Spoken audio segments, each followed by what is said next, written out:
Agence Dunia Travel Service ako abibu nyamasegi folike kanyesi akasango hiji deumo au munu yedana takadaka au ka hiji labeni akechugo nyumana nantara herela kasigi herela dumunun kay berebereli kay nam mako be bien fenfena u ba bela jelen kanye donc ambu foku barkada directeur min to ma no fe no e Amadou Maïgaye ajora jorola nyamo ya ko fenfen ajora jorola kaniso jamawla kamago berebere ka koto mago tala mago temindo ka nyeira mago la anyo barade soro dunya la mukele kono akoka au bela jele la dunya silame munu me mali kono ani munu zigiro benodo jiye jamana were umo ka fo sanwere o hijini o umura o baraw labe undamne nakaba wop mana au munu ba fe ka hiji ke damu lakana ni basiki kono Agence Dunia akeme ko fere bela jele tige ka hiji ke chugo nyuma kalaw bela jele labe ka bla awnye minyi ka do shiro ni damu ye ka surunya au ka bato ke yoro la dumuni laki ka sanuma obi tobe ka bla au ka bolo ka sagana ka wati bela jele la dogotoro jolewon olu be aw no fe hiji ke yoro ani bato ke yoro wera bela jele la yoro be ani wati be baw bolo kuma do o ka busane de singa di Agence Dunia Travel Service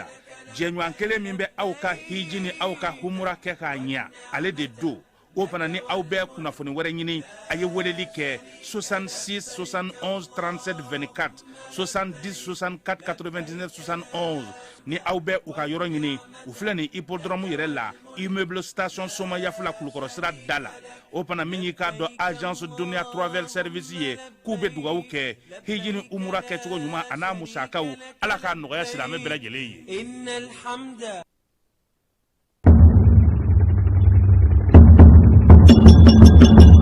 Boulumafin sen flaw ka taa se a sen sababu ma ni o bɛ tali kɛ moto ani katakataniw n'a ɲɔgɔnna wɛrɛw la olu bolili k'a sɔrɔ bugunatigɛ sɛbɛn foyi tɛ o la ni a bɛ wele ko plaque d'immatriculation kɔlɔlɔba de bɛ o la jamanadenw kan ani forobakana kan o de la minisiri min bɛ an ka jamana siraba taa ka segin kow ani minɛnkow bɛɛ lajɛlen kunna madame Danbele Maduna Susɔgɔ a ko k'a bɛ wele bila moto sen filatigiw sen sabatigiw ani katakatanitigiw ma aw minnu bɛ n'i k'a dɔn k'a fɔ aw ka bolimafɛn ninnu ma bugunatigɛ ni a bɛ wele ko numéro d'immatriculation o ma sigi a kan aw ka fɛɛrɛ kɛ ni nga aw ka sɛbɛnkow bila sen ka joona yasa ka se k'aw ka bolimafɛnw ka olu bugunatigɛ kɛ o baara ninnu bɛna daminɛ ntɛnɛndon juin kalo tile 15 san 2026 yasa o baaraw ka sira sɔrɔ minisiriso a ka cakɛda ɲɛmɔgɔyasoba min bɛ ni o ɲɛsinen bɛ siraba taa ka segin kow ma ni a bɛ wele ko direction générale des transports ale ni a bolofara minnu bɛ marabolow ni sigidaw bɛɛ lajɛlen kɔnɔ u kɛmɛ ni ka fɛɛrɛw bɛɛ sigi sen kan mun kosɔn ka se ka ninnu baara ninnu daminɛ k'u kɛ ka se u dan na sabula bolimafɛn sen fila ani sen saba ka taa se katakataniw n'a ɲɔgɔnna wɛrɛ ma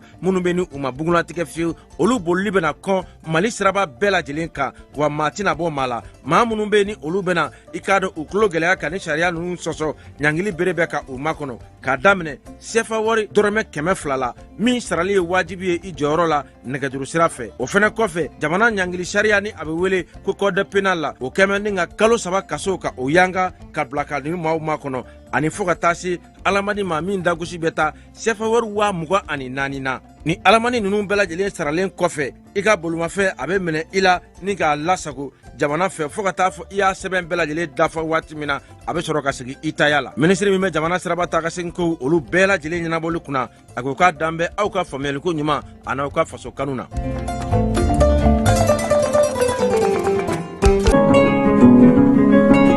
Rentrée académique 2026-2027, votre avenir commence ici. Chers étudiants, nouveaux bacheliers, professionnels du secteur public et privé, l'Université africaine franco-arabe UPAFA a le plaisir de vous annoncer l'ouverture des inscriptions pour l'année académique 2026-2027 en licence, master et doctorat. Rejoignez une institution engagée dans l'excellence académique, la recherche et la formation de leaders capables de relever les défis de demain. Comme formation disponible en licence, le frais d'inscription et de scolarité annuelle est de 25 000 francs CFA. La formation pédagogique est de 300 000 francs CFA. Quant au master, le frais d'inscription et de scolarité annuelle est de 51 000 francs CFA. Et pour la formation pédagogique est de 500 000 francs CFA par an. Enfin, le doctorat, le frais d'inscription et de scolarité annuel est de 65 000 francs CFA, comme formation pédagogique est de 1 200 000 francs CFA. Les places sont limitées. N'attendez pas la dernière minute pour garantir votre admission. Une seule adresse à retenir, rectorat UPAFA Sotuba à Seya, près du monument de la Victoire. Faites le choix de l'excellence. Construisez votre avenir. Inscrivez-vous dès aujourd'hui pour la rentrée académique 2026-2027. Université africaine franco-arabe UPAFA, ensemble vers le savoir, l'innovation et la réussite. Funteni ani kurantige ka fura sɔrɔ o la a fɔ Emicom SRL yaasa i ka se k'i yɛrɛ tɔgɔ la kuran sɔrɔ i bolo su ni tile Emicom SRL nalen no kana wasa kɛ kiti min bɛ n'o bɛ tali kɛ éclairage la o b'u bolo ventilateur ta b'u bolo téléphone ni radio ka taa fara min ye batterie lithium kan min tɛ ban fewu su tile kara min ye ka taa minɛn ninnu sigi i fɛ yen o baarakɛlaw fana b'u bolo sɔngɔ o damatɛmɛ jalen no fantan ani naani bɛɛ lajɛlen fɛ min ye yɛrɛ tɔgɔla kuran ye su ni tile kuru kara a fɔ Emicom SRL n'i b'a fɛ k'u sɔrɔ sa nɛgɛjuru sira 84 63 95 ani 30 i bɛ se k'o dasi Mali fantan naani bɛɛ lajɛlen fɛ u bɛ yen fana u jabalaba Bakɔ Jikɔrɔ ni Bamakɔ kɔnɔna na bureau bɛ u bolo Kucalakaw fɛ yen Segu Sikaso min ye Kulukoro ye Kayi Nɔnsɔnbugu ani Mali fantan naani a fɔ Emicom SRL.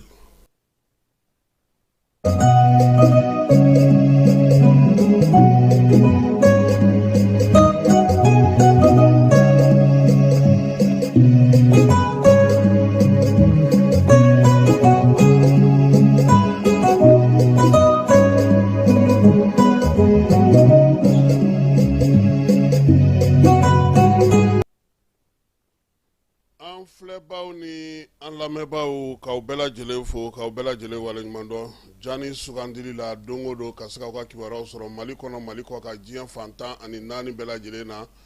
kɛrɛnkɛrɛnnenya la maliyɛn minnu bɛ États-Unis an b'u fo balo n'a ka cɛdenw min ye Mataw Lare ka taa se denmisɛnninnaka minnu bɛ bi n'olu talen don NBA kɔnɔna na Falaye an b'u fo k'u waleɲuman dɔn ka Seydou Sako fo n'o ye Jalafarakaw ka maire ye ko ani baara ani timinanja ani cɛsiri Siriman Bacili monsieur le maire an b'a fana fo k'a waleɲuman dɔn min ye Iliasu Guro ye Duwazakaw ka député an b'a fana fo ka Gayi Dugure k'ale fana fo min ye Seydou Nantume an ka foli bɛ s'a ma ni Seydou tɔgɔ fila Falaye kunun an n'u ye ɲɔgɔn ye CICB la forum senfɛ ja Seydou Nantume de bɛ ka Seydou Bule ale bolo don dɔɔni Falaye tɔgɔmaya tɛ jɔ ye wa u Seydou tɔgɔ filaw olu de kɔni bɛ ka baara kɛ sa ka se ka bolo di ɲɔgɔn ma yaasa Seydou fitinin ale fana bɛ se ka kɛ Seydou Bule olu b'a ɲɔgɔnna ye cogo min na n'o ye Seydou Nantume ye an tɛ ɲinɛ Cɔrɔnɔ Umar Asidalo kɔ monsieur le ministre le jeune k'an ka foli bɛ s'a ma yan ka ba i b'a fɔ mairie du district kɔnɔna na ani Sori Kɛmɛso Amadu Gasama ka ninnu bɛɛ lajɛlen fo min ye filamuso ye Jaba Sidibe a n'a ka denbaya bɛɛ lajɛlen Salakaw ka sigi la Bolekaw fɛ yen k'u fo k'u waleɲuman dɔn Falaye sɔgɔmada in na an bɛ Bole directeur fo han tiɲɛ yɛrɛ yɛrɛ la a bɛ baara la kuma tɛ samiya in na an y'a bolo nɔ ye halisa a ka dɔ fara cɛsiri ni timinanja kan musow ni denmisɛnninw de b'ale fɛ yen Falaye on femme là-bas sɔgɔmada in na an bɛna taa Wolomasiri Tabaw ka wulikajɔ kɛnɛ kan min kɛra Segu mara ale ni Buguni mara la Kucala mara la n'an bɔra yen ayiwa Falaye a ko gɛlɛyara sa dɛ muso dɔ ko o ye bese ni kolonkalan kɛ k'a cɛ fa Sabalibugu kuranin na o su taara muso minɛna cɛ wɛrɛ fana bɛ yen o fana kɛlen don ka pistolet ta muso kama ko f'a k'a fa o cɛ fana minɛna nin bɛɛ lajɛlen ye 13e arrondissement maaw ka wulikajɔ ye min ye Modibo Ka Jara ale ni Mahamadu n'a bɛ wele ko Modi Ɲagate n'o ye dangan ye olu ka wulikajɔ n'u ka cɛsiri u sera ka u bolo da ni maa ninnu ka nin dɔgɔkun in kɔnɔna na an na dɔ fɔ o fana na Segukaw fɛ yen Sirabaga Kasara min ye parantikɛ ye ale tun bɛ mobili kɔfɛ k'a bɛna don mobili yɛlɛla ale kan gendarme kɔni ye chauffeur kɛ minɛ sɛgɛsɛgɛli kow ta na sira fɛ forum n'o ye maliden minnu bɛ kɔ kan Falaye olu tɔgɔla fɛrɛ kɛnɛba o daminɛna kunun an na t'o kɛnɛ kan université min bɛ faransikan ni arabukan sinsinni n'an ka jamana kɔnɔ n'o ye GAFAC maaw ye olu fana y'u ka kalanso dɔ sigi sen kan Famara ale taara ye Buguninkaw ko k'an ka sanu k'an nafa olu y'o baro sigi kɛ sa tile 3 baro sigi don min ye maire ni préfet ye k'u wele ka na ka ɲɛfɔli k'u ye sanu ale ko la ani dugujukɔrɔfɛnw ko k'olu ɲɛfɔ olu ɲɛna Kayikaw fɛ denmisɛnninw olu ka ɲɛnajɛ tako 11 na n'o bɛ sigi congé kɔnɔ sa o sa o daminɛna Carrefour des Jeunes na Sikaso maa ɲɛmaw y'u bolo fa k'a to fala denmisɛnnin 6 min kɛra ɲɔgɔn tɛ ɲɔgɔnmanda ye kalanko hukumu kɔnɔna na maa min ye bɛɛ da defu la Sikaso ka don Jakarta kelen dira fana ma kunungo min ye madame le gouverneur n'o ye an yɛrɛ ka chérie ye Madame Kante Marie Claire ye ale yɛrɛ tun b'o ko kɛnɛ k'a ye fala ye ka se ka kalanso k'o fɛ an ka cɛkɔrɔba n'o ye Seydou Idrissa Traoré ala ale ka kalifa minɛ la ni kalo tile 14 kunungo a ka janaja kɛra an n'an da don o fana na ni an ka kuma la kunbabaw ye bi sɔgɔmada in na sɔɔni sisan Ana Jara Falaye Keyita ani ne an bɛ jɛ k'a walawala a bɛ se k'a faamu cogo min.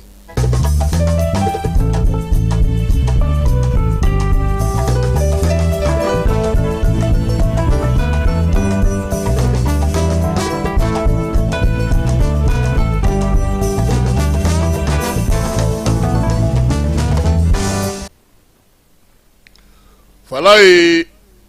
min ye Yɔrɔ Jalo ye Wasolonkaw ka Yɔrɔ Jalo n'u b'a wele ko cɛkɔrɔbani ale ko maa bɛ f'i jatigi bɛɛ kɔ ko fo Ala nin waati in na a bilennen don k'an da i Falaye an ka duw kɔnɔna na dɛ bi anw k'anw ti fɛn filen ta ka bila filen kɔnɔ anw k'anw ti minɛn ta ka bila minɛn kɔnɔ a bɛɛ lajɛlen dangumerew nk'an k'olu olu k'o baara Falaye seko an b'u wele ko dangunbere de an selen Bamakɔ de an y'a mɛn ko 52 wa 53 ou bien 54 de ko baarakɛden n'o Segu ni ko dangunbere o ye tilemakɛlaw cɛman musoman minnu bɛna ka na baara kɛ yanni u ka kɔɲɔminɛnw sɔrɔ anw ye min mɛn Segu dɛ an ka maakɔrɔw fɛ k'u nakun ye kɔɲɔminɛn ɲinini ye Falaye dɔw nakun ye ka se ka maanifinya kala k'o dɔn dɔw nakun ye ka cɛlasigi baara ɲɛbila baaraw kɛ k'u ka musakaw sɔrɔ ka segin ka taa so ka taa min ye faw ni baw k'olu fana ɲɛbɔ sira la hakili la Radio Mali la ya Falaye kabini nin waati tun bɛ surunya Zumana Yɔrɔ Traoré ala ka hinɛ a la ale tun bɛ welewelekan dɔ kɛ ko anw minnu bɛ yan n'an nana tilemakɛ la k'an segi waati sera k'an k'an jija an ka segin yaasa an bɛ se ka fakɔrɔw ni bakɔrɔw ɲɛbɔ sira la cogo min na nka bala ye bi Bamakɔ y'an falen Bamakɔ y'an tiɲɛ Bamakɔ ye ko sugu bɛ da anw ka Falaye jateminɛlikɛlaw ko minnu n'u bɛ wele ko baarakɛdenw ni dɔw k'u ma ko 52 anw segukaw ko dangunberew Falaye ko 100 saradala 84 de bɛ segin ka taa so ni samiya binna o 84 fana ni 4 na Falaye min bɛ tila ka segin ka na a man ca dɛ a tɛ tɛmɛ 12 kan sabula minnu bɛ taa olu nana kɔɲɔminɛn ɲini nka kelen minnu bɛ to yan Falaye ko bibi na olu bɛ ka jogo wɛrɛw ta dɛ sirabada jɔw bɛ u la u yɛrɛ kɛlen don muso ŋanaw ye wa u ni patron bɛ diɲɛ ko bɛɛ lajɛlen sigi ɲɔgɔn kan kuma dɔ la u b'u kan kɔrɔta kɔmuso yɛrɛ kunna n'i ye kelen fɔ u bɛ fila fɔ an lamɛnbaaw ka hakɛ to e bɛ min na n'ale yɛrɛ wola ka b'a Falaye o na se k'e bonya tuguni maakɔrɔw ko ten ko n'i ye denmisɛnnin fariyalen k'i kan kɔrɔta baliku ɲɛna dɔrɔn Falaye min b'u ni ɲɔgɔn cɛ ka n'o ɲini k'o dɔn dugu kɔnɔna denmisɛnnin fɛn ɲinina bɛɛ i bɛ taa i bɔ i tulo tɛna ka don dɔ la min ye Bamakotigiw ye bibi na k'u ye Bamakɔ sigi tiɲɛ mara tiɲɛna lamɔ tiɲɛna baara tiɲɛna fɔlɔ danaya ni laadiriya min tun bɛ da u kan kosɛbɛ a caman y'o tiɲɛ bi Falaye nka a bɛna ta min ye fiɲɛ a ye ɲɔfurula bolo sɔrɔ san dɛ san nana kɔlɔnda bɛ ɲigi san mana kɔlɔnda bɛ ɲigi nka o kɔrɔ tɛ ko min ye ko baarakɛdenw Falaye ko jɔyɔrɔ tɛ u la an ka jamana kɔnɔ n'i ye duw ta k'u lajɛ bi dugu ma jɛ ka ban i bɛ nin npogotiginin ninnu de ye funankɛni fitinin ninnu Falaye ala dɔw tɛ san 15 bɔ dugu ma jɛ fini nɔgɔ bɛ bɔ ka d'u ma olu de bɛ yɔrɔ furan olu de bɛ mobili ko olu de bɛ pɛrɛn bɛɛ lajɛlen kɛ kɔkɛ ka dumuni olu de b'a sigi ɲɛgɛn bi ko an lamɛnbagaw ka hakɛ to min ye cɛ ka suturaw ye o bɛɛ lajɛlen bɛ d'u ma b'olu bɛɛ lajɛlen ko n'i ye nin bɛɛ di maa min ma Falaye n'o ko k'a bɛ taa a ka so i yɛrɛ na kɛ soli ka wulikɛla ye i yɛrɛ na kɛ cɛsirikɛla ye ko an den caman bɛ nin waati in na bolokuru bɛ ka daw jagi la dɔwɛrɛ tɛ dɛ baarakɛden de tɛ yen o dimi de bɛ ka bɔ u la aw fugari kɔrɔ ninnu kabini nantɛnɛ taara a tɛ ka se ka foyi ɲɛ a yɛrɛ ye hali k'aw ka finiw fara ɲɔgɔn kan e m'u dege o la o n'an tɛnɛ de kun kelen tun b'a bɛɛ kɛ sunjare kun kelen ba beke falay o tara sisan gɛlɛya yɛrɛ kɛra mun ye samiya baara man gɛlɛ ka samiya bɔ falay i kɛ cogo o cogo samiya de b'a yirila ka fɔ n'i ka so nɔgɔlen don cogo min i b'a bɛɛ lajɛlen dɔn samiya de fɛ baarakɛdɔw ko k'u fo olu ka cɛsiri olu ka timinanja olu ka muɲu olu ka gundo mara falay so caman gundo bɛ baarakɛlaw bolo dɛ bi in na k'a dɔw bɛ kalan bɛ ka kɛ olu kunna jɛkulu fana sigilen don mun fana b'u kɔkɔrɔma don o de la sa samiya ma se ta falay ne k'i mago bɛ baarakɛla la 5000 ni m'o bɔ i t'a sɔrɔ dɛ wa i bɛ taa papiye de fana ta k'i kale k'i siɲɛ a tɛ gosi fɛ a tɛ nɛni fɛ dimanche i b'o bila ye a bɛ taa sɛgɛnnafiɲɛ bɔ n'i ma sɔn i yɛrɛ k'i ka baaraw kɛ maa minnu sigilen don nin ko ninnu kunna falay u ko k'u ye lakɔlɔsili de kɛ ko baarakɛla dɔw bɛ yen da bɛ u ye sunatiw ye n'i ye a lajɛ su kɔnɔna na ko maanifin kan ka heure 8 suna falay ninnu bɛ taa da fo su araba kunjo u bɛ tila ka soli ka wuli u bɛ taa ji ta kɔlɔnna ka na u bɛ nana ɲɔ susu ka ɲɔ folo ka minɛnw ko ka yɔrɔ furan ka denmisɛnninw labɛn ka taa ni denmisɛnninw ekɔli la ka segin n'u ye ka tila ka na sokɔnɔnaw furan ka wusulan don ka dumuni labɛn tuguni ka tila k'o sigi cɛ caman bɛna tile fana dun kan muso man deli ka segin ka na dɛ nka k'olu de b'a bɛɛ lajɛlen ɲɛnabɔ falay ko n'o ye ka dutigiya minɛ la jɔnni nɔ don ni e yɛrɛ tɛ o ma taa sisan k'e kana o baaraw ta o de kuma misɛn cayalen don bi an dala du kɔnɔna na furugufurugu in bɛɛ lajɛlen kun ye mun ye baarakɛlaw bɛ baara min kɛ an tɛ ka an denw tɛgɛ don o la furugufurugu in bɛɛ kun ye mun ye min ye samiya ye ale kɛlen don ka yɔrɔw nɔgɔ ka yɔrɔw tiɲɛ ka yɔrɔw halaki kɔmuso yɛrɛ tɛ se ka bɔ ni furala ye sabula ale yɛrɛ ma dege o la denw ma dege o la o kuru de bɛ yen bi baarakɛlaw kɔni caman taara kuma tɛ ɲinansan in falay u yɛrɛ ko ɲinan ta ɲɔgɔnna famana ka kɛ bamakɔ dɛ hali n'i ye 5000 in yɛrɛ bɔ e ko i bɛ baarakɛla sɔrɔ a k'o la sa ko an ka to ka an denw dege baarakɛlaw kɛrɛfɛ baaramisɛnninw na an ka to ka u la faamuya sabula ko minnu dara san ko n'i y'olu ka jateminɛ lajɛ 84 na falay ko 9 de segira o 9 min fana segira on s'en crée pour nous mêmes an tɛ taa maa fɛ baara la tuguni an ye duguba dɔn ka ban an ye duguba dɔn ka lakari olu de bɛ taa chambre de passe ta olu de bɛ ka ŋanamu kɛ olu de bɛ npogotigininw fara ɲɔgɔn kan ka t'u jɔ sira la ka wari minɛ u la olu fana caman bɛ bi dɔw fana kɛra jagokɛlabaw ye falay dɔw ye ɲɛ sɔrɔ ko la dɔw tiɲɛ yɛrɛ la u ye feerelikɛyɔrɔ sigi u bɛ baara kɛ u fana ye mɔgɔw don baara la u nana n'u dɔgɔninw ye olu fana bɛ yen ko ni ɲuman b'a la juguman bɛ a la an kana baarakɛlaw kɛ bolokɔfɛfɛn ye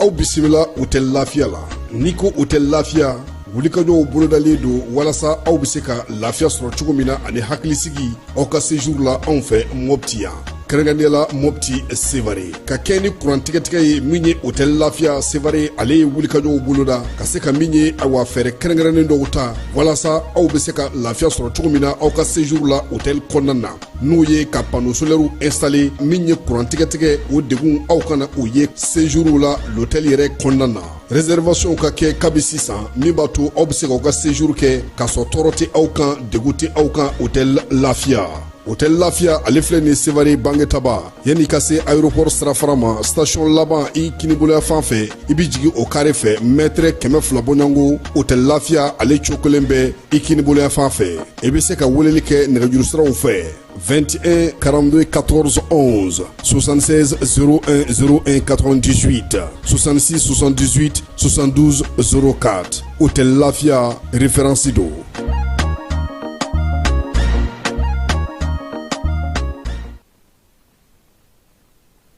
bɛɛ lajɛlen ma aw minnu b'a fɛ ka voyager k'a sɔrɔ a ma degun sɔrɔ a ka voyage kɔnɔna na compagnie de transport Somatra u y'a kanu ka na ni kari kura caman ye kari minnu dilanna norme kɔnɔna na aw ka lafiya kama a suspension wo a climatisation a siège wo n'i ye kari jɔlen ye foyi tɛ jigin kɔnɔ i bɛ se ka don a kɔnɔna na cogo min na Somatra e ka kari Somatra ne ka kari Somatra anw ka kari o hukumu kɔnɔna na kari ninnu bɛ sira ta don ko don Bamako Segu San Moti Kucala ka taa se Sikaso ma Keɲeba Kita u ma ɲina Yoro di Sahel maaw kɔ ka taa se Kolokani Jijeni fo ka taa se Bɛnma ma Somatra fiɲɛ foroko Somatra ka wuli hɛrɛ la ka se hɛrɛ la. Ayiwa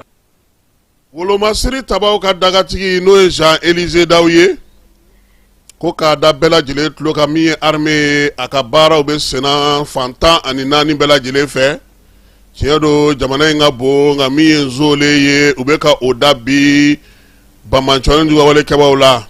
Segu mara la Jabalikaw fɛ yen wulikajɔ dɔ kɛra yen min ye Kucala marabolo kɔnɔna na Mawukaw fɛ yen wulikajɔ dɔ kɛra yen. Segu ta o kɔni kɛra Bamancɔnikɛbaw ka mɔbili dɔ ye. Mugujugu o de tun b'o kɔnɔ u y'o bɔ baara la pewu min ye Mawukaw taw ye sa o kɔni kɛra Bamancɔni dugawalekɛbaw dagayɔrɔ u n'u bolominɛw bɛɛ lajɛlen k'o bɛɛ halaki.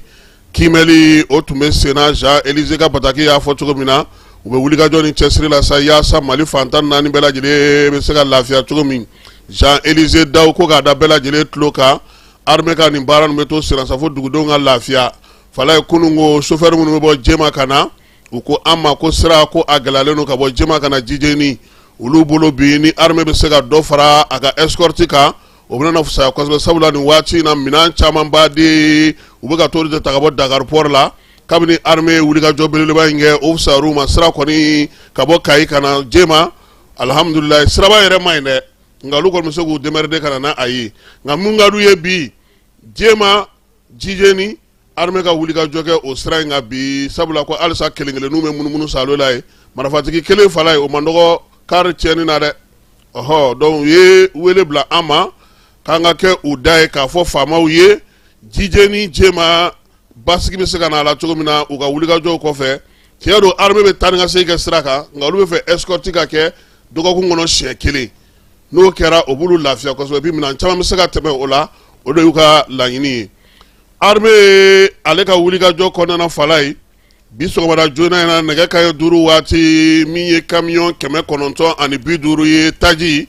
o de nana Bamakɔ kɔnɔna na DGCC maaw y'a yira sa k'a fɔ ko min ye wolomasiri tabaw ye k'u ka nin sen baara kɛcogo ye olu yɛrɛ dabali ban pewu sabula min ye camion 950 ye armée y'a dɛndɛ ka na n'a ye baasi kelen o ma bɔ a la. Wa ko ni nana filɛ nin sa ka na taji mun sɔrɔ ye fala ye ko bɛna na basigiba de di jamana taji ko ma nin waati in na Mali fantan ani naani bɛɛ lajɛlen na wulikajɔ ni cɛsiri DGCC maaw yɛrɛ y'a yira sa k'a fɔ k'u kun ye tilali min daminɛ u bɛna na dɔ fara o kan yaasa basigi ni lafiya bɛ se ka na cogo min na min ye DGCC maaw ye k'u b'a ɲini sa dugudenw fɛ halisa u ka kɛ kɔlɔsilikɛbaa ye parce que n'a cayara ta fana anw bɛ don a la dɛ a ka nɔgɔn anw b'a feere a ma nɔgɔn anw b'a feere fala ye. Anw kɔni a fa bɛ daga da anw na o la sa ko ka jamana ɲɛmaaw fo u filɛ ka nin fɛɛrɛ minnu sigi sen kan nin kabini u taara Côte d'Ivoire kaw fɛ yen fala ye ɲɛ sɔrɔla ko in na han o de la fɔlɔ ta kun tɛ 901 de ye laban in o kun ye 901 ye nin ye 950 ye ko min ye armée ye ko k'a fo baara ale kɛcogo ɲuman na jɛrɛ jɛkulu min sigira sen kan sa n'o ye malidenw bɛ kɔ kan ka se ka olu ka fɛɛrɛ kɛnɛba sigi a sigiko filanan o ye nin ye ko ɲɛmaya kun dira général d'armée Assimi ma Jeliba Sissoco sigi ni hakilina jara malidenw bɛɛ lajɛlen surtout tungarankew minnu bɛ bi ne a mɛnna u tun b'a fɛ ka investi jamana kɔnɔ u dɛsɛra ka investi donc forum de la diaspora ye n'a tako filanan ye ani kibaruya mun bɔra a kɔnɔ nin kɛra fɛn ye fɛn mun kɛra vraiment bonya ye ka se tungarankew ma surtout tungaranke minnu b'a fɛ ka na investi minnu b'a fɛ ka na baara dayɛlɛ jamana kɔnɔ donc an ye discours lamɛn sisan k'a fɔ président de la république yɛrɛ n'o ye Assimi Goïta ye a ko dayɛlɛnnen don bɛɛ lajɛlen ni mun bɛ gɛlɛya sɔrɔ o kan na parce que fɔlɔ anw tungarankew ni de tun ye gɛlɛya ye an bolo cogo di i bɛna se ka investi jamana kɔnɔ cogo di i bɛ se ka installer jamana kɔnɔ